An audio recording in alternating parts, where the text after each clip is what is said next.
Libro 2. De la naturaleza, acumulación y empleo del capital. Capítulo 2.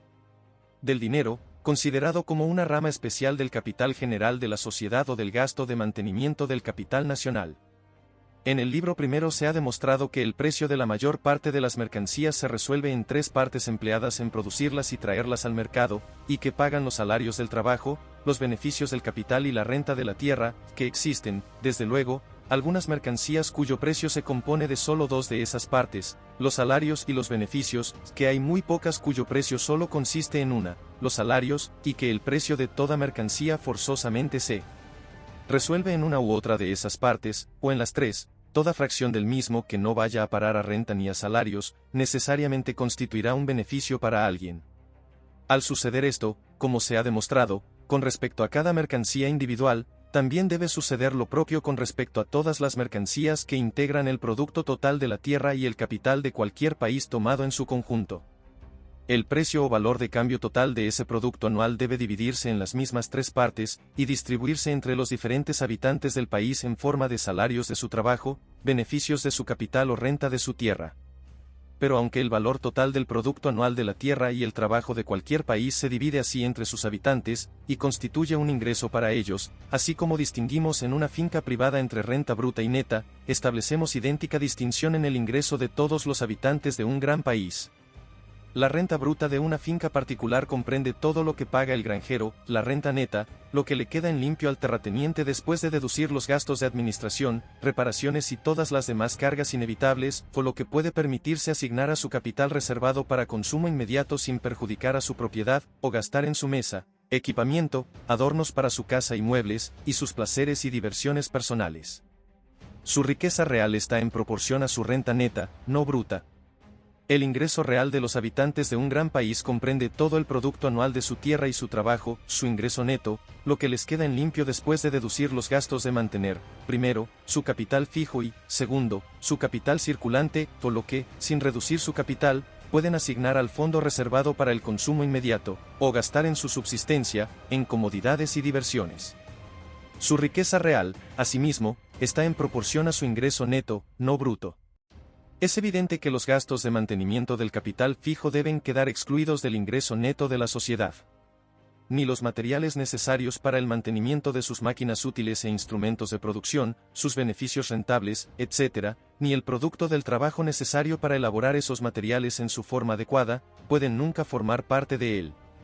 El precio de dicho trabajo ciertamente puede hacerlo, ya que los trabajadores así ocupados pueden asignar todo el valor de sus salarios a su capital reservado para consumo inmediato. Pero en otros tipos de trabajo tanto el precio como el producto se integran en ese capital, el precio al de los trabajadores, y el producto al de otras personas, cuya subsistencia, conveniencias y diversiones resultan incrementadas gracias a la labor de esos trabajadores. El objetivo del capital fijo es aumentar las capacidades productivas del trabajo, o permitir que un mismo número de trabajadores obtenga una producción mucho mayor. En una granja donde todas las edificaciones necesarias, cercas, drenajes, comunicaciones, etc., están en perfecto orden, el mismo número de trabajadores y cabezas de ganado de labranza recogerán una producción muy superior a otra de la misma extensión e idéntica calidad de tierra, pero no provista de las mismas comodidades. En la industria un mismo número de personas, auxiliadas por la mejor maquinaria, fabricarán una cantidad muy superior de bienes que si tuviesen medios de producción más imperfectos. La suma adecuadamente invertida en un capital fijo de ese tipo resulta siempre reembolsada con un beneficio copioso, e incrementa el producto anual en un valor muy superior al requerido para obtener esos adelantos. Sin embargo, esos adelantos siempre exigen una sección determinada de la producción. Una cierta cantidad de materiales, y el trabajo de un cierto número de personas, que podían ser ambos empleados inmediatamente para aumentar la comida, el vestido y el alojamiento, la subsistencia y las comodidades de la sociedad, son así desviadas a otro empleo, sin duda muy provechoso, pero de todas maneras diferente. Por esta razón todos los adelantos mecánicos que permiten a un mismo número de personas realizar la misma cantidad de trabajo con una maquinaria más barata y sencilla que antes son considerados siempre como provechosos para cualquier sociedad. Una cierta cantidad de materiales, y el trabajo de un cierto número de operarios, que antes eran empleados en manejar una maquinaria más compleja y cara, pueden ser destinados después a aumentar la cantidad de trabajo para el cual sirva esa o cualquier otra maquinaria. si el empresario de una gran industria que dedica 1000 libras por año a mantener su maquinaria puede reducir su gasto en 500, destinará naturalmente las otras 500 a la compra de materiales adicionales que serán elaborados por un número adicional de trabajadores. En consecuencia, la cantidad del trabajo que su maquinaria podía realizar resultará naturalmente incrementada, y con ella todas las ventajas y comodidades que la sociedad deriva de dicho trabajo. El gasto en el mantenimiento del capital fijo en un país grande puede adecuadamente ser comparado con las reparaciones en una finca particular. El gasto en reparaciones puede ser con frecuencia necesario para sostener la producción de la finca, y consiguientemente tanto la renta bruta del propietario como su renta neta. Cuando gracias a una mejor administración puede ser reducido sin provocar ninguna disminución en la producción, la renta bruta permanece igual que antes, y la renta neta es necesariamente incrementada. Pero aunque todo el gasto para mantener el capital fijo debe ser así forzosamente excluido del ingreso neto de la sociedad, no ocurre lo mismo con el gasto para mantener el capital circulante. De las 4 categorías que componen este último capital: dinero, provisiones, materiales y productos acabados, las 3 últimas, como ya ha sido destacado, son regularmente separadas del mismo y ubicadas en el capital fijo de la sociedad o en el fondo reservado para el consumo inmediato. Cualquier parte de esos bienes consumibles que no se utilice para mantener al primero va a parar al segundo y forma parte del ingreso neto de la sociedad. El mantenimiento de estas 3 partes del capital circulante, por lo tanto, no retira fracción alguna del ingreso neto de la sociedad, aparte de la necesaria para conservar el capital fijo. El capital circulante de una sociedad es a este respecto diferente del de una persona. El de una persona no integra en absoluto su ingreso neto, que debe consistir solo en sus beneficios. Pero aunque el capital circulante de cada individuo es parte del de la sociedad a la que pertenece, no es por ello totalmente excluido del ingreso neto de la misma. Aunque todos los bienes de la tienda de un comerciante en ningún caso pueden ubicarse en su propio fondo reservado para el consumo inmediato, sí pueden estar en el de otras personas quienes, a partir de un ingreso derivado de otras fuentes, pueden reembolsarle regularmente su valor, junto con los beneficios, sin ocasionar disminución alguna ni en su capital ni en el de ellos. Por lo tanto, el dinero es la única parte del capital circulante de la sociedad cuyo mantenimiento puede ocasionar alguna disminución en su ingreso neto. El capital fijo y esa parte del capital circulante que consiste en dinero, en la medida en que afectan el ingreso de la sociedad, guardan entre sí un notable parecido. Primero, las máquinas, instrumentos de trabajo, etc., exigen un cierto gasto, ante todo para construirlos y después para mantenerlos, y aunque los 2 gastos integran el ingreso bruto de la sociedad, son deducciones del neto. El fondo de dinero que circula en cualquier país requiere un cierto gasto, primero para reunirlo y después para mantenerlo, y aunque ambos gastos forman parte del ingreso bruto de la sociedad, son de la misma forma deducciones del neto. Una cierta cantidad de materiales muy valiosos, oro y plata, y de trabajo muy delicado, en vez de aumentar el fondo reservado para el consumo inmediato, subsistencias, conveniencias y diversiones de las personas, resulta empleado en mantener un grandioso pero costoso instrumento del comercio, a través del cual cada persona de la sociedad, a la que se asigna de la debida proporción, consigue sus subsistencias, comodidades y diversiones. Segundo, las máquinas e instrumentos de trabajo, etc., que componen el capital fijo sea de un individuo o de una sociedad, no integran el ingreso bruto ni el neto de ninguno de ellos. El dinero, a través del cual todo el ingreso de la sociedad se distribuye regularmente entre sus diversos miembros, tampoco integra dicho ingreso. La vasta rueda de la circulación es por completo diferente de los bienes que hace circular. El ingreso de la sociedad consiste en todos esos bienes, pero no en la rueda que los circula. Al calcular el ingreso bruto o neto de cualquier sociedad debemos siempre deducir, de la circulación anual total de dinero y bienes, el valor total del dinero, de los que ni siquiera un cuarto de penique forma parte. Si esta proposición se presenta como dudosa o paradójica es solo por la ambigüedad del lenguaje. Cuando se explica en la forma adecuada y se comprende debidamente casi resulta evidente por sí misma. Cuando se habla de una suma concreta de dinero a veces se quiere indicar nada más que las piezas de metal de las que se compone, y a veces se incluye alguna oscura referencia a los bienes que pueden obtenerse a cambio de ella, o al poder de compra que su posesión comporta. Así, cuando se dice que la circulación monetaria en Inglaterra ha sido calculada en 18 millones, solo se quiere expresar la cantidad de piezas de metal que según han calculado, o más bien supuesto, algunos autores, circula en ese país. Pero cuando afirmamos que una persona dispone de 50 o 100 libras por año, normalmente expresamos no solo la cantidad de piezas de metal que se le entregan anualmente, sino el valor de los bienes que puede comprar o consumir en un año. Habitualmente queremos referirnos a lo que eso debería ser su nivel de vida, o la cantidad y calidad de cosas necesarias y convenientes para la vida que puede permitirse comprar. Cuando por una suma concreta queremos manifestar no solo la cantidad de piezas de metal de las que se compone, sino también incluir en su significado alguna oscura referencia a los bienes que se pueden comprar con ella, la riqueza o ingreso que en tal caso denota es igual solo a uno de los dos valores confundidos ambiguamente por la misma palabra, y más adecuadamente al segundo que al primero, más a lo que el dinero vale que al dinero en sí.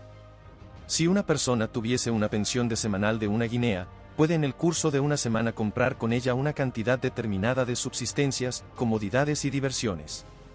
En la medida en que esa cantidad sea grande o pequeña lo serán sus riquezas reales, su ingreso semanal real. Su ingreso semanal ciertamente no es igual a la guinea y a lo que pueda comprar con ella, sino solo a uno u otro de esos dos valores iguales, y más precisamente al segundo que al primero, a lo que la guinea vale más que a la guinea misma. Si a esa persona la pensión le fuese pagada no en oro sino en una letra semanal de una guinea, su ingreso ciertamente no consistiría en un trozo de papel, sino en lo que podría obtener a cambio de él. Una guinea puede ser considerada como una letra por una cierta cantidad de necesidades y comodidades, negociable en todas las tiendas de la vecindad. El ingreso de la persona que recibe la letra no consiste en una pieza de oro sino en el valor de aquella, en lo que obtiene a cambio de ella. Si no pudiese cambiarse por nada, como una letra sobre un quebrado, entonces no valdría más que el más inútil trozo de papel. Aunque de la misma forma el ingreso semanal o anual de todos los diversos habitantes de cualquier país puede ser y con frecuencia en realidad es pagado en dinero, sus riquezas reales, el ingreso semanal o anual real de todos ellos en conjunto, debe ser mayor o menor en proporción a la cantidad de bienes de consumo que puedan comprar con ese dinero. El ingreso total del conjunto evidentemente no es igual a la suma del dinero y los bienes, sino solo a uno de esos dos valores, y más correctamente al segundo que al primero.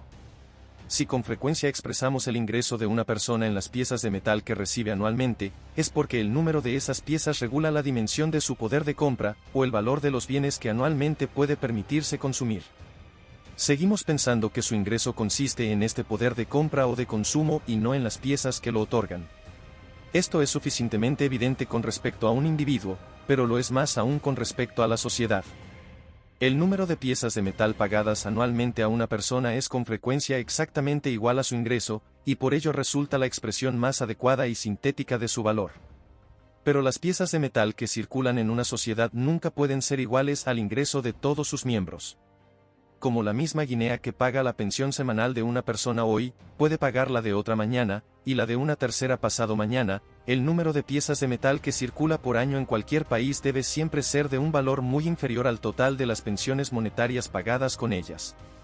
Pero el poder de compra, o los bienes que pueden sucesivamente ser adquiridos con el total de esas pensiones monetarias a medida que son pagadas, debe ser siempre exactamente igual al valor de esas pensiones, y lo mismo debe ocurrir con el ingreso de las diferentes personas a quienes les son entregadas.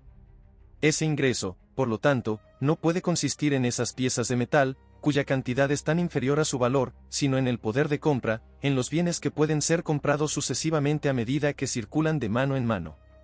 El dinero, entonces, la amplia rueda de la circulación, el gran instrumento del comercio, como todos los demás medios de producción, aunque forma parte, y una parte muy importante, del capital, no integra el ingreso de la sociedad a la que pertenece, y aunque las piezas de metal de las que se compone distribuyen en el transcurso de su circulación anual el ingreso que debidamente corresponde a cada persona, ellas mismas no forman parte de ese ingreso.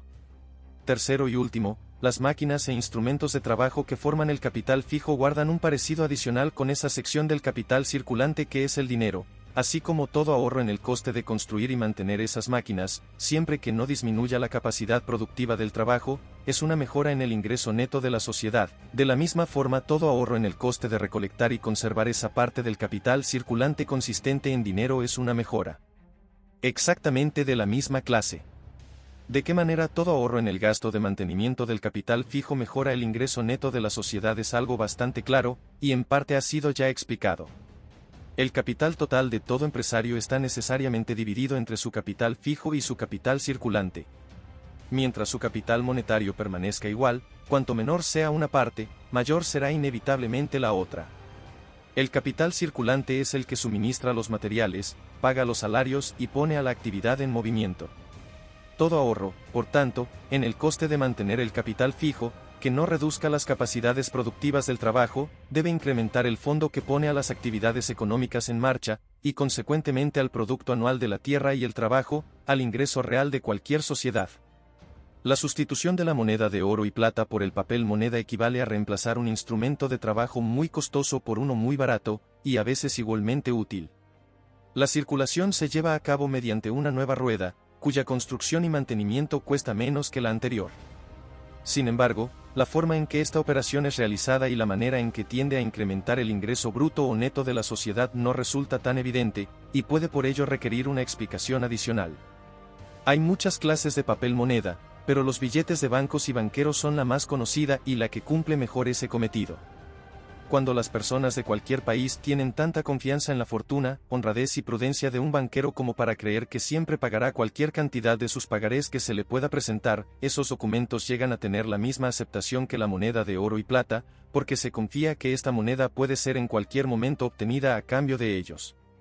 Supongamos que un banquero presta sus pagarés a sus clientes por una suma de 100.000 libras.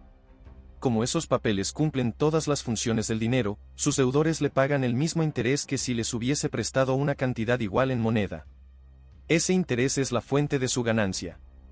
Aunque una parte de esos papeles vuelve continuamente hacia él para ser pagada, otra parte sigue circulando durante meses e incluso años. Así, aunque tiene en circulación pagarés por importe de 100.000 libras, le será normalmente suficiente mantener una provisión de 20.000 libras de oro y plata para hacer frente a las demandas eventuales de reembolso. Mediante esta operación, entonces, 20.000 libras en oro y plata cumplen todas las funciones que en otro caso habrían cumplido 100.000. Se pueden realizar los mismos intercambios, la misma cantidad de bienes pueden circular y ser distribuidos a sus consumidores respectivos mediante sus pagarés por valor de 100.000 libras que por un valor igual en monedas de oro y plata. De esta forma, se pueden ahorrar de la circulación del país 80.000 libras en oro y plata, y si al mismo tiempo otras operaciones de este tipo son realizadas por numerosos bancos y banqueros diferentes, toda la circulación puede mantenerse con solo la quinta parte del oro y la plata que se necesitaría en otro caso. Supongamos, por ejemplo, que en un país la circulación monetaria total es en un momento dado de 1.000.000 de libras esterlinas, y que esta suma es suficiente para hacer circular todo el producto anual de su tierra y trabajo. Supongamos también que algún tiempo después diversos bancos y banqueros emiten pagarés al portador por importe de 1.000.000 de libras, y reservan en sus cajas 200.000 libras para hacer frente a las demandas eventuales. Habría entonces en circulación 800.000 libras en oro y plata y 1.000.000 en papel, o un total de 1.800.000 libras. Pero el producto anual de la tierra y el trabajo del país requería antes solo 1.000.000 para circular y distribuirse entre sus consumidores, y ese producto anual no puede ser inmediatamente aumentado por esas operaciones bancarias. Después de ellas, entonces, bastará 1.000.000 de libras para la circulación. Los bienes comprados y vendidos son exactamente los mismos que antes, y basta la misma cantidad de dinero para comprarlos y venderlos. El canal de la circulación, si se me permite la expresión, permanece inalterado. Hemos supuesto que 1.000.000 es suficiente para llenar ese canal. Por lo tanto, todo lo que se derrame en él por encima de esa suma, no puede fluir y se desbordará. Al verter en el 1.800.000 libras habrá un desborde de 800.000, puesto que esa suma está por encima de lo que puede ser empleado en la circulación del país. Pero aunque esta suma no puede ser empleada localmente, es demasiado valiosa para que se la deje permanecer inactiva. En consecuencia, será remitida al exterior para que encuentre allí el empleo rentable que no puede hallar en el país. El papel, empero, no puede remitirse al extranjero, al estar lejos de los bancos que lo emiten, y del país donde su pago puede ser legalmente exigido, no será aceptado en los pagos ordinarios. Por lo tanto, lo que será remitido al extranjero serán 800.000 libras en oro y plata, y el canal de la circulación permanecerá lleno con 1.000.000 en papel, en lugar del 1.000.000 en aquellos metales que había antes. No es concebible que esa copiosa cantidad de oro y plata que es enviada al exterior lo sea sin motivo alguno, ni que sus propietarios pretendan regalarla a países extranjeros. Lo que harán será intercambiarla por bienes extranjeros de algún tipo, para satisfacer el consumo de algún otro país extranjero o el suyo propio. Si emplean el dinero en comprar bienes en un país para abastecer el consumo de otro, lo que se llama comercio de tránsito, todo beneficio que obtengan será una adición al ingreso neto de su propio país. Es como un fondo nuevo, creado para poner en marcha una nueva labor. Las actividades locales se llevan ahora a cabo mediante el papel, y el oro y la plata se convierten en el capital de esa nueva labor. Si destinan el dinero a comprar bienes extranjeros para su consumo local pueden, en primer lugar, comprar aquellos bienes que serán probablemente consumidos por personas ociosas que nada producen, tales como vinos extranjeros, sedas, etc. O, en segundo lugar, pueden adquirir un fondo adicional de materiales, herramientas y provisiones, con objeto de mantener y emplear un número adicional de personas laboriosas, que reproducen el valor de su consumo anual, con un beneficio. En tanto es empleado de la primera forma, promueve la prodigalidad, incrementa el gasto y el consumo sin aumentar la producción o sin establecer ningún fondo permanente para sostener ese gasto, y resulta en todos los aspectos perjudicial para la sociedad. En tanto es empleado de la segunda forma, promueve la actividad y aunque incrementa el consumo de la sociedad, aporta un fondo permanente para sostener ese consumo, porque las personas que consumen reproducen, con un beneficio, el valor total de su consumo anual. El ingreso bruto de la sociedad, el producto anual de su tierra y su trabajo, es incrementado por el valor que el trabajo de dichas personas añade a los materiales con los que operan, y el ingreso neto por lo que permanece de ese valor después de deducir lo que sea necesario para mantener las herramientas e instrumentos de la producción. Parece no solo probable sino casi inevitable que el grueso del oro y la plata expulsados al exterior por esas medidas bancarias que se utilice en la compra de bienes extranjeros para el consumo local deberá ser empleado en la compra de los bienes de esta segunda clase.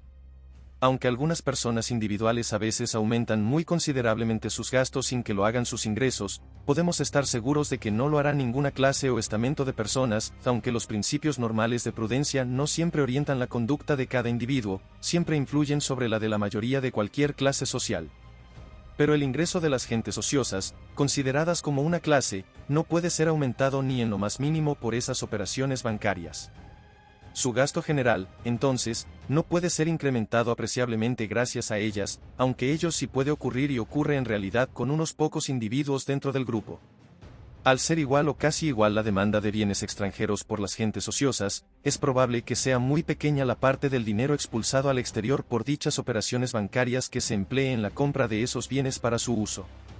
La mayor parte se destinará naturalmente al empleo de trabajo y no al sostenimiento de la ociosidad.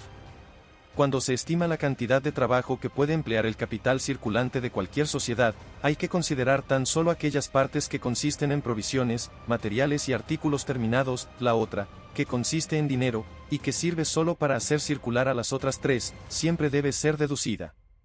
Para poner en marcha una actividad se necesitan tres cosas: materiales para elaborar, herramientas para el trabajo y salarios o retribución por la cual se hace el trabajo. El dinero no es un material ni una herramienta, y aunque el salario del trabajador se paga habitualmente en dinero, su ingreso real, igual que el de cualquier otra persona, no consiste en dinero sino en lo que el dinero vale, no en las piezas de metal sino en lo que se puede comprar con ellas.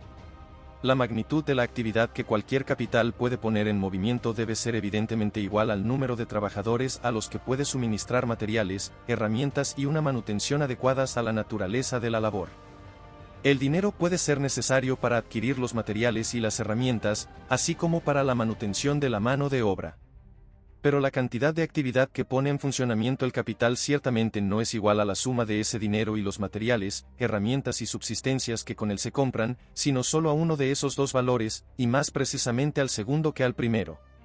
Cuando el papel moneda reemplaza al oro y la plata, la cantidad de materiales, herramientas y subsistencias que puede suministrar todo el capital circulante puede aumentar por el valor total del oro y la plata que antes se empleaban en su compra. El valor de la gran rueda de la circulación y distribución se añade a los bienes que circulan y son distribuidos a través suyo. La operación se parece en alguna medida a la del empresario de una gran fábrica que, como consecuencia de alguna innovación mecánica, retira su vieja maquinaria y suma la diferencia entre su precio y el de la nueva a su capital circulante, al fondo del que provee a sus trabajadores con materiales y salarios. Es probablemente imposible determinar cuál es la proporción entre el dinero que circula en un país y el valor total del producto anual que gracias a él circula. Diversos autores la han estimado en un quinto, un décimo, un vigésimo y un trigésimo de ese valor.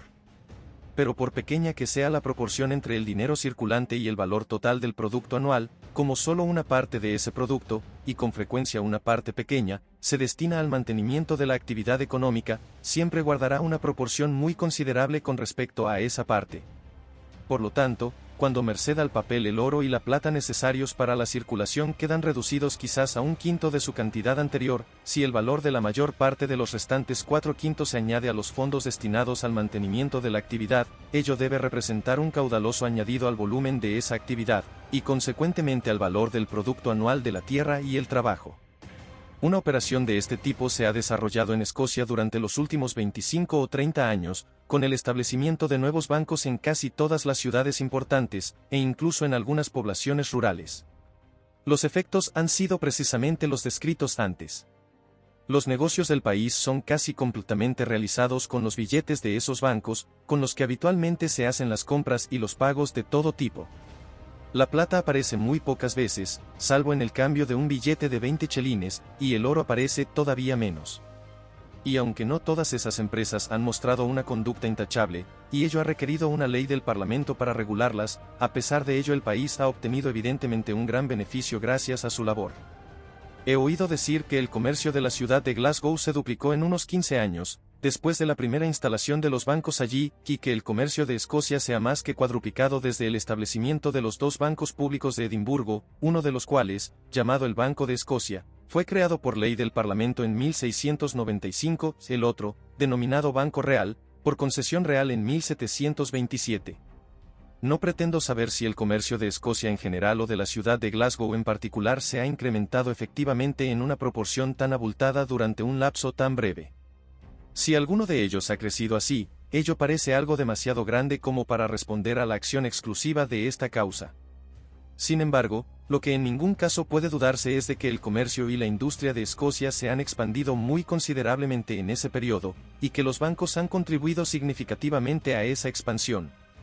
El valor de la moneda de plata que circulaba en Escocia antes de la Unión, en 1707, y que inmediatamente después de ella fue llevada al Banco de Escocia para ser reacuñada, era de 411,117 libras 10 chelines 9 peniques esterlinas. No hay cifras sobre las monedas de oro, pero parece por la antigua contabilidad de la Casa de la Moneda de Escocia que el valor del oro acuñado anualmente era algo superior al de la plata. Hubo también en esa ocasión numerosas personas que, al desconfiar que se les fuese a devolver el dinero, no llevaron su plata al Banco de Escocia, y hubo además monedas inglesas que no fueron reclamadas. En consecuencia, el valor total del oro y la plata que circulaba en Escocia antes de la Unión no puede ser calculado en menos de 1.000.000 de libras esterlinas. Constituía casi toda la circulación de ese país, porque aunque el circulante del Banco de Escocia, que entonces carecía de competidores, era considerable, parece que solo representaba una fracción muy pequeña del total. En la actualidad la circulación de Escocia no puede ser menor a 2 millones, y no es probable que la parte consistente en oro y plata llegue a medio millón. Pero aunque el oro y la plata que circulan en Escocia han experimentado tan brusca reducción en este periodo, sus riquezas reales y su prosperidad no sufrieron nada parecido. Por el contrario, su agricultura, industria y comercio, el producto anual de su tierra y su trabajo, indiscutiblemente han aumentado. La mayor parte de los bancos y banqueros emiten sus billetes o pagarés mediante el descuento de letras de cambio, es decir, adelantando el dinero sobre ellas antes de su vencimiento. Sobre cualquier suma que adelanten, siempre descuentan el interés legal hasta el vencimiento de la letra. El pago de la letra, a su vencimiento, reembolsa al banco el valor del dinero adelantado, con un beneficio neto en intereses. El banquero no adelanta oro y plata al comerciante cuya letra descuenta, sino sus propios pagarés o billetes, y tiene la ventaja de poder descontar por una suma mayor, por el valor total de sus billetes que él sabe por experiencia que circulan normalmente. Está así en condiciones de recoger una ganancia neta en intereses sobre una suma muchísimo mayor. El comercio de Escocia, que hoy no es muy grande, lo era aún menos cuando se establecieron los 2 primeros bancos, y estas empresas habrían tenido muy poca actividad si se hubiesen limitado al descuento de letras de cambio. Inventaron por ello otro método para emitir sus billetes o pagarés, la concesión de lo que llamaron cuentas de caja, por las que otorgaban crédito hasta un monto determinado, por ejemplo, 2 o 3.000 libras, a cualquier individuo que presentase 2 personas de indudable solvencia y que poseyeran buenas propiedades rústicas, que garantizasen en su nombre que sería reembolsada cuando fuese requerida cualquier suma que le hubiese sido prestada, dentro de los límites del crédito, junto con él. Interés legal. Creo que es habitual conceder créditos de este tipo en todo el mundo. Pero las condiciones tan fáciles que aceptan los bancos escoceses para el reembolso de los créditos son cosa característica suya, y probablemente han sido la causa principal tanto de la intensa actividad de esas empresas como del beneficio que la sociedad ha recibido de ella. Todo aquel que consigue un crédito de este tipo en alguna de esas compañías, y pide prestadas 1.000 libras, por ejemplo, puede devolver esta suma en pequeñas cuotas, de 20 o 30 libras cada una, y el banco le descuenta una parte proporcional del interés del principal desde el día en que paga la primera cuota hasta que de esa forma repone el total.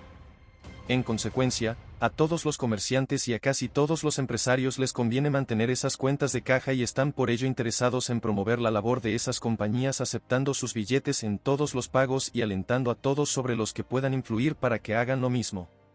Los bancos, cuando sus clientes les piden dinero, en general lo adelantan bajo la forma de sus propios billetes. Los comerciantes los entregan a los industriales a cambio de bienes, los industriales a los granjeros a cambio de materiales y provisiones, los granjeros a los terratenientes como renta, los terratenientes los vuelven a pagar a los comerciantes por las comodidades y lujos con que los abastecen, y los comerciantes los devuelven a los bancos para cancelar sus cuentas de caja, o reembolsar lo que podrían haberles pedido en préstamo, y así mediante ellos se efectúan las transacciones de casi todo el negocio monetario del país. De ahí la vasta actividad de esas compañías. Por medio de esas cuentas de caja todo comerciante pueden llevar a cabo sin imprudencia un negocio mucho más vasto que el que podrían desarrollar de otro modo. Si hay 2 comerciantes, uno en Londres y el otro en Edimburgo, que emplean el mismo capital en la misma labor, el de Edimburgo puede sin imprudencia ampliar su actividad y dar empleo a más personas que el de Londres.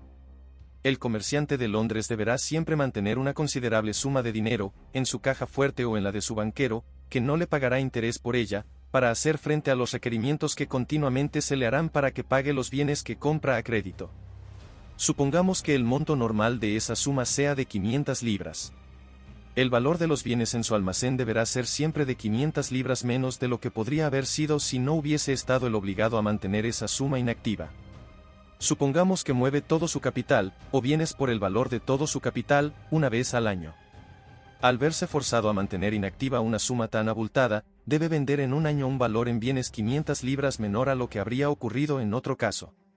Sus beneficios anuales quedarán rebajados en lo que habría podido ganar con 500 libras más de bienes, y el número de personas empleadas en elaborar tales mercancías será inferior en el número que hubiese podido contratar un capital de 500 libras más.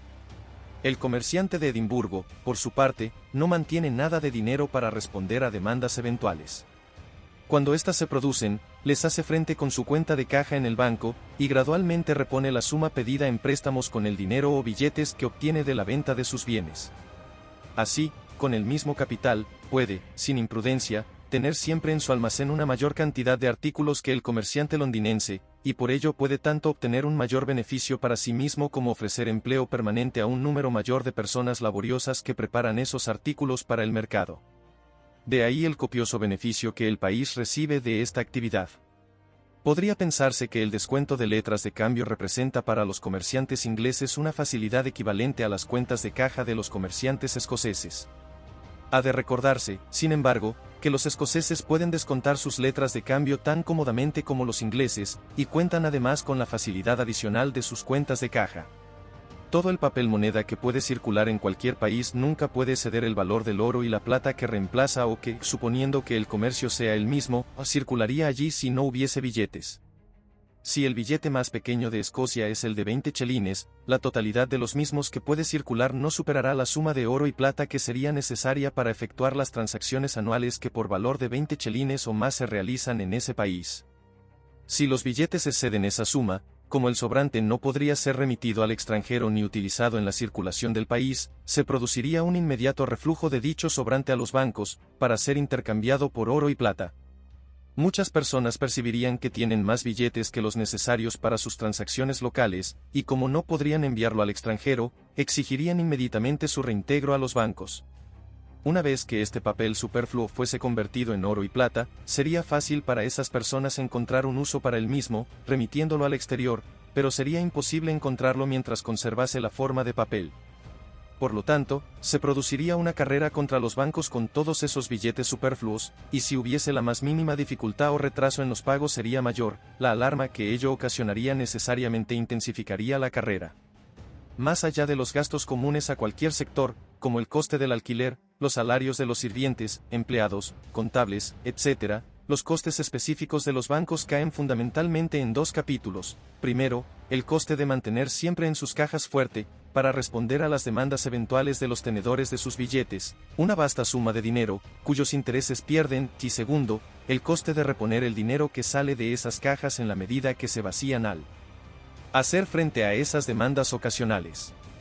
Un banco que emite más papel que el que puede ser utilizado en la circulación del país, y cuyo exceso está retornando continuamente al banco para su reembolso, debe incrementar la cantidad de oro y plata de sus cofres no en proporción a esta emisión excesiva de su circulante sino en una proporción mucho mayor, porque sus billetes refluirán al banco mucho más rápido de lo que correspondería según el exceso de su cantidad. Por lo tanto, ese banco deberá expandir el primer capítulo de sus costes no proporcionalmente a este aumento artificial de su actividad, sino mucho más que proporcionalmente. Además, aunque las arcas de tales compañías se llenan con mayor abundancia, también se vacían mucho más velozmente que si sus negocios se mantuviesen en límites más razonables, y su rellenado debe comportar no solo un coste más abultado sino también más constante e ininterrumpido. La moneda retirada sin cesar de sus cajas fuerte en tan vastas sumas tampoco puede ser empleada en la circulación del país. Se obtiene a cambio de un papel que ha sido emitido en exceso sobre lo que podría ser utilizado en la circulación, con lo que ese dinero amonedado también está por encima de lo que da de sí esa misma circulación. Pero como no se permitirá a esa moneda el permanecer inactiva, será en alguna forma remitida al exterior para que encuentre allí ese empleo rentable que no encuentra en el interior, y esta exportación incesante de oro y plata, al aumentar las dificultades debe también aumentar aún más los gastos del banco para hacerse con más oro y plata con objeto de rellenar esas cajas fuerte que se vacían tan vertiginosamente. De ahí que esa expansión artificial de su labor obligue al banco a elevar el segundo capítulo de sus costes incluso más que el primero. Supongamos que los billetes de un banco que la circulación del país puede fácilmente absorber y emplear sumen exactamente 40.000 libras, y que el banco se ve obligado a mantener siempre en sus cajas 10.000 libras en oro y plata para responder ante demandas eventuales.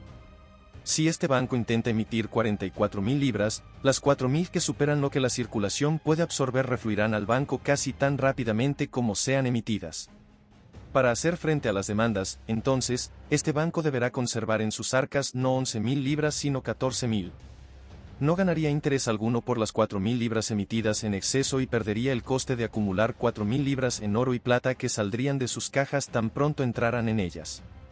Si todos los bancos comprendiesen y obedeciesen siempre a su propio interés, nunca habría sobreabundancia de papel moneda en la circulación. Pero no todos los bancos han entendido ni obedecido siempre a su propio interés, con lo que la circulación a menudo se ha visto saturada de papel moneda. Por emitir billetes en exceso, un exceso que siempre refluía para ser cambiado por oro y plata, el Banco de Inglaterra se vio durante muchos años obligado a acuñar oro por una suma de entre 800.000 y 1 millón de libras por año, o una media cercana a las 850.000 libras anuales. Para esta cuantiosa acuñación, el banco se veía a menudo forzado, debido al desgaste y degradación que caracterizaban al oro hace algunos años, a comprar oro en lingotes al elevado precio de 4 libras la onza, que acuñaba poco después a 3 libras 17 chelines 10 y medio peniques la onza, perdiendo así entre el 2,5 y el 3% sobre la acuñación de una suma tan enorme. Aunque el banco no pagase el señoreaje y el gobierno se hiciese cargo del coste de acuñación, esta generosidad estatal no evitó gastos al banco. Los bancos escoceses, debido a un exceso del mismo tipo, se veían todos obligados a contratar agentes permanentes en Londres para obtener el dinero que necesitaban, a un coste que rara vez era inferior al 1,5 o 2%. El dinero era enviado en carretas, y era asegurado por los transportistas al coste adicional del 3%, o 15 chelines por cada 100 libras. Esos agentes no siempre conseguían rellenar las cajas fuertes de sus empleadores tan rápidamente como se vaciaban. En este caso el recurso de los bancos era librar sobre sus corresponsales en Londres letras de cambio por la suma que necesitaban. Cuando esos corresponsales más tarde giraban contra los bancos para reembolsarse el dinero, más el interés y una comisión, algunos de esos bancos, merced a la penuria causada por su propia emisión excesiva, a veces no tenían otra alternativa que librar una nueva serie de letras sobre los mismos u otros corresponsales en Londres. De esta manera, una misma suma, o letras por una misma suma, recorrían más de 2 o 3 veces el mismo camino, y el banco deudor siempre pagaba el interés y la comisión sobre el total acumulado. Incluso los bancos escoceses, que jamás se distinguieron por su extrema imprudencia, eran forzados en ocasiones a echar mano de este ruinoso recurso. La moneda de oro pagada por el Banco de Inglaterra o por los bancos escoceses a cambio de aquella fracción de sus billetes que excedía lo que podía ser empleado en la circulación del país, al estar también ella por encima de lo que podía absorber la circulación, era a veces remitida al exterior en la forma de moneda, a veces fundida y enviada bajo la forma de lingotes, y a veces fundida y vendida al Banco de Inglaterra al elevado precio de 4 libras la onza. Las piezas que eran transferidas al exterior o fundidas eran cuidadosamente seleccionadas solo entre las más nuevas, más pesadas y mejores. En el interior, y mientras mantuviesen la forma de moneda, esas piezas pesadas no valían más que las livianas, pero valían más en el extranjero, o cuando eran fundidas en lingotes en el interior. El Banco de Inglaterra, a pesar de su enorme acuñación anual, comprobó ante su estupefacción que cada año había la misma escasez de moneda que el año anterior, y que a pesar del caudal de nuevas y buenas monedas que el banco emitía cada año, el estado de las monedas, en vez de mejorar cada año más, empeoraba sin cesar. Cada año se veía en la necesidad de acuñar casi la misma cantidad de oro que había acuñado el año anterior, y debido al aumento continuo en el precio del oro en lingotes, ocasionado por el incesante desgaste y tijereteo, el coste de esta gran acuñación anual subía todos los años. El Banco de Inglaterra, al abastecer a sus propias cajas con moneda metálica, está indirectamente obligado a hacerlo con todo el reino, al cual está fluyendo permanentemente moneda desde esas cajas en las formas más variadas. Por lo tanto, toda la moneda que fuese necesaria para sostener esa circulación excesiva de billetes escoceses e ingleses, toda deficiencia ocasionada por esa circulación excesiva en la moneda necesaria para el reino, debía ser proporcionada por el Banco de Inglaterra. Es indudable que los bancos escoceses pagaron muy caro su imprudencia y negligencia. Pero el Banco de Inglaterra pagó muy caro no solo su propia imprudencia, sino también la imprudencia mucho más acusada de casi todos los bancos escoceses.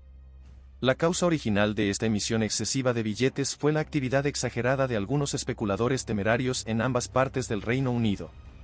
La cantidad que es adecuado que un banco adelante a un comerciante o empresario de cualquier tipo no es todo el capital que necesita, y ni siquiera una parte considerable del mismo, sino solo aquella parte que en caso contrario se vería forzado a conservar inactiva en efectivo, para hacer frente a demandas eventuales.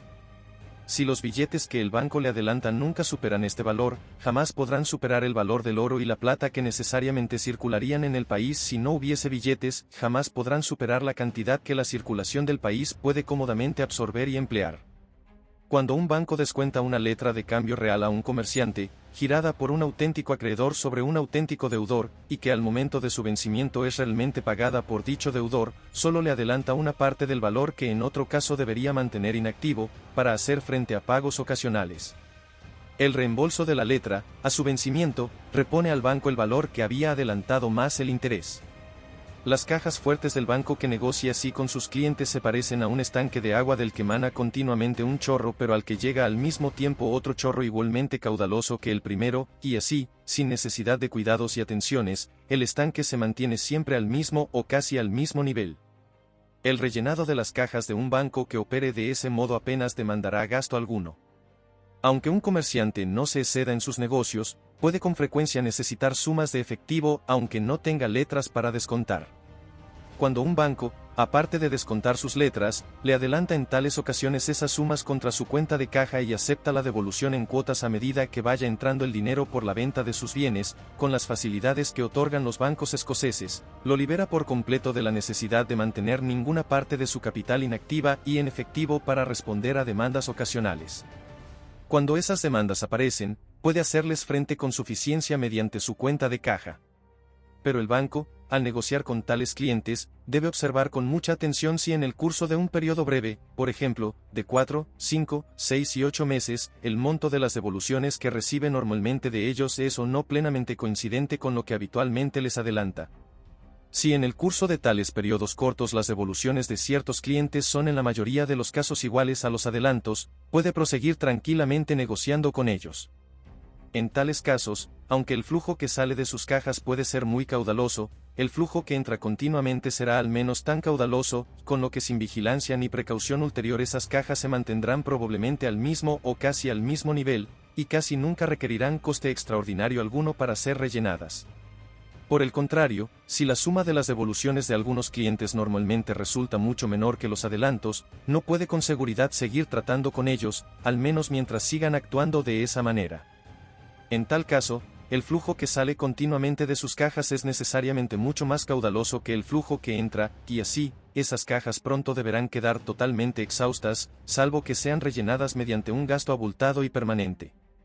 Por eso, los bancos de Escocia tuvieron durante un largo tiempo mucho cuidado en requerir devoluciones frecuentes y regulares a todos sus clientes, y no trataban con persona alguna, cualquiera que fuese su fortuna o crédito, que no realizase con ellos lo que denominaban operaciones frecuentes y regulares.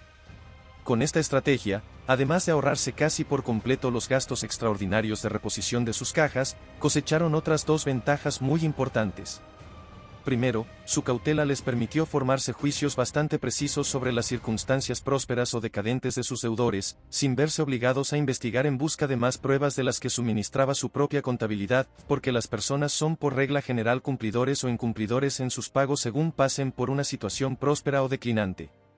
Un ciudadano particular que presta dinero a media docena o una docena de deudores puede, por sí mismo o a través de sus agentes, observar y analizar de forma constante y cuidadosa la conducta y situación de cada uno. Pero un banco, que quizás preste dinero a 500 personas diferentes, y cuya atención está ocupada permanentemente por asuntos de la índole más variada, no puede contar con información regular sobre la conducta y condición de la mayoría de sus deudores más allá de la que aportan sus propios libros.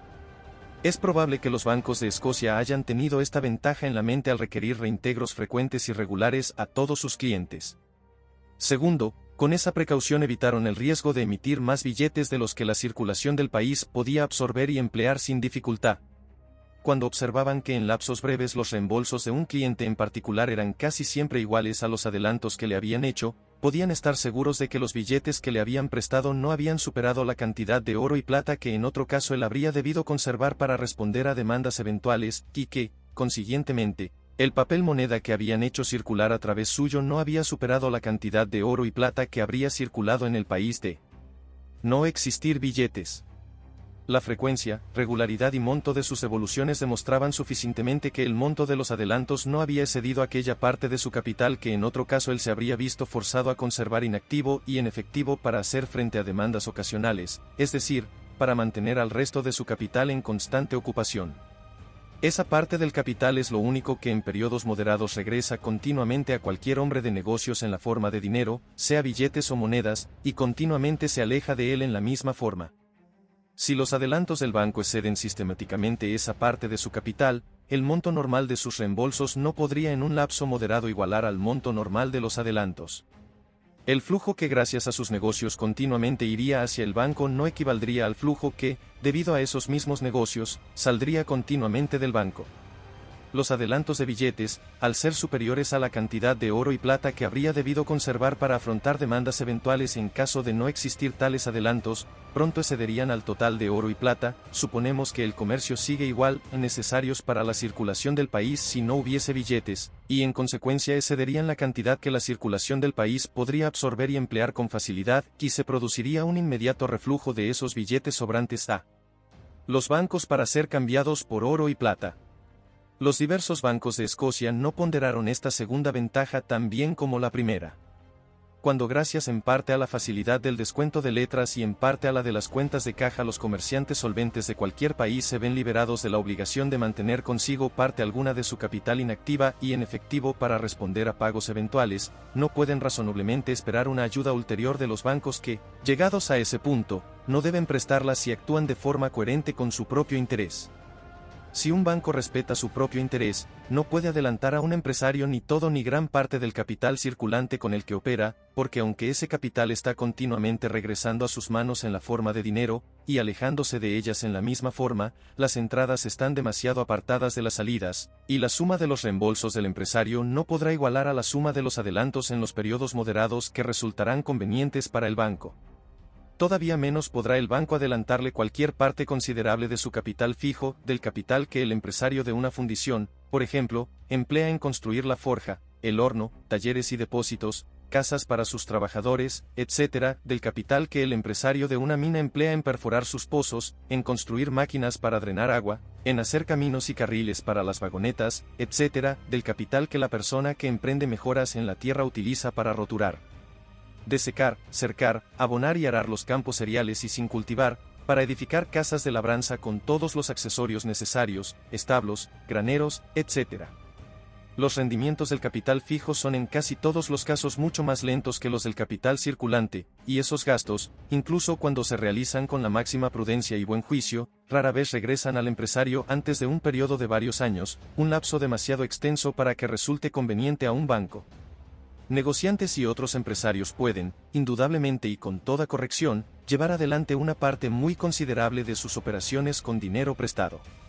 Sin embargo, para ser justos con sus acreedores, su propio capital debería en estos casos ser suficiente para asegurar, si se me permite la expresión, el capital de estos acreedores, o para volver extremadamente improbable el que esos acreedores padezcan pérdidas, incluso si el éxito de sus empresas resulta muy inferior al que esperaban. Incluso con esta precaución, el dinero que es pedido en préstamo y que no se va a devolver hasta después de varios años no se debería pedir a un banco, sino que debería ser obtenido mediante un título o una hipoteca de aquellas personas que se proponen vivir del interés de su dinero, sin tomarse la molestia de invertir su capital ellas mismas, y que por ello están dispuestas a prestar ese capital a personas solventes que lo requieren durante varios años. Es evidente que un banco, que presta su dinero sin el coste del papel sellado, ni minutas de notarios por la formalización de los títulos y las hipotecas y que acepta la devolución con tantas facilidades como los bancos de Escocia, será un acreedor muy cómodo para esos negociantes y empresarios. Pero también está claro que tales negociantes y empresarios serán deudores muy incómodos para ese banco. Han pasado más de 25 años desde que el papel moneda emitido por los diversos bancos de Escocia llegó a ser igual, o acaso ligeramente superior, a lo que la circulación del país podía absorber y emplear con comodidad. Esas compañías habían brindado ya entonces toda la asistencia a los empresarios de Escocia que los bancos y banqueros pueden brindar de forma coherente con su propio interés. Habían hecho incluso algo más. Habían exagerado sus negocios un poco y habían incurrido en esa pérdida, o al menos esa disminución del beneficio que dicho negocio sistemáticamente recoge del más pequeño grado de exceso en su actividad. Los empresarios, al obtener tanta ayuda de los bancos, aspiraron a tener todavía más. Parecían creer que los bancos podían extender sus créditos hasta cualquier suma que se les demandase sin incurrir en coste alguno, aparte de unas pocas resmas de papel.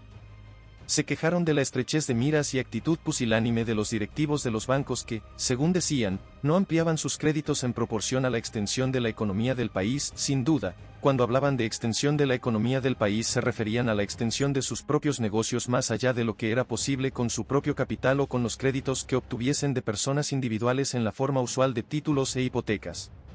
Parecen haber pensado que los bancos tenían la obligación moral de suplir esa deficiencia y suministrarles todo el capital que necesitaban. Los bancos, sin embargo, sostenían una opinión diferente, y cuando rehusaron ampliar sus créditos algunos empresarios recurrieron a un expediente que durante un tiempo satisfizo sus demandas, a un coste mucho mayor pero de forma tan efectiva como podría haber resultado de una ampliación ilimitada del crédito bancario. El expediente era el bien conocido del peloteo de letras, de girarse letras recíprocamente, algo a lo que empresarios infelices han recurrido a veces cuando están al borde de la bancarrota. La práctica de conseguir dinero de esta forma es conocida desde hace mucho tiempo en Inglaterra, y se dice que durante la última guerra, cuando los exorbitantes beneficios del comercio supusieron una acusada tentación a las actividades exageradas, estuvo vastamente extendida. Desde Inglaterra fue llevada a Escocia y allí, en proporción al escaso comercio y el muy moderado capital del país, pronto adquirió mucha mayor extensión que la que nunca conoció en Inglaterra. La estrategia del peloteo de letras es tan conocida por todos los empresarios que podría pensarse que explicarla resultará inútil. Pero como este libro puede llegar a las manos de quienes no son hombres de negocios, y como los efectos de esta costumbre sobre el sector bancario no son probablemente bien comprendidos ni siquiera por los propios hombres de negocios, intentaré explicarla tan claramente como pueda. Las costumbres de los comerciantes, establecidas cuando las bárbaras leyes de Europa no garantizaban el cumplimiento de sus contratos, y que han sido incorporadas durante el curso de los 2 últimos siglos en la legislación de todas las naciones europeas, han concedido privilegios tan extraordinarios a las letras de cambio que se adelanta dinero sobre ellas con más facilidad que sobre cualquier otra obligación, especialmente cuando su plazo de vencimiento es tan breve como de 2 o 3 meses.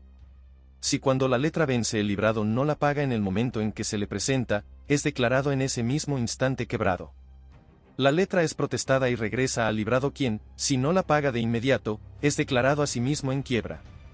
Si antes de llegar a la persona que la presenta al librado para su pago ha pasado por las manos de varias otras personas, que sucesivamente se adelantaron una a otra su valor en dinero o mercancías, y que para certificar que habían recibido ese valor, todas la han endosado por turno, es decir, han firmado al dorso de la letra, cada endosante resulta responsable ante el tenedor de la letra por ese valor y si no lo paga es igualmente declarado en quiebra.